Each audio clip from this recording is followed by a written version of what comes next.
সেই দিন সবাই বলেছিল এগিয়ে যা, আমরা তোর পাশে আছি, কিন্তু দিন শেষে মা বাবা ছাড়া কাউকে পাশে পাইনি। যখন দুপুর 2টা বাজার পরেও খাবার খাওয়ার জন্য ঘরে যেতাম না, তখন মা আমাকে খুঁজতে খুঁজতে রাস্তায় চলে আসতো খাবার খাইনি বলে।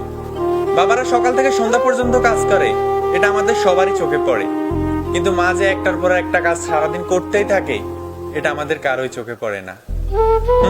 মা এমনই হয়, হাজারো কষ্টের মাঝেও কাউকে বুঝতেই দেয় না সে যে কত কষ্টে আছে। সন্তানের অসুখ হলেই সাথে সাথে ঘরে ডাক্তার হাজির হয়ে যায়, আর মায়ের অসুখ হলে মাথায় পানি দিয়েছি, বাবা ঠিক হয়ে যাবে, চিন্তা করিস না। আমরা যখন আমাদের বন্ধুদের সাথে বাইরে খাবার খেতে যাই, তখন কিন্তু আমাদের মায়ের কথা একটু মনে পড়ে না, কিন্তু মা যখন ঘরের মধ্যে ভালো কোনো খাবার রান্না করে, তখন ঠিকই সবার আগে আমাদের জন্য রেখে দেয়।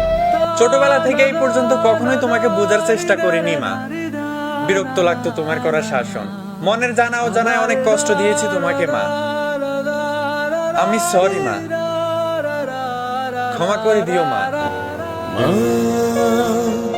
ओ मेरी माँ, मैं तेरा लाडला।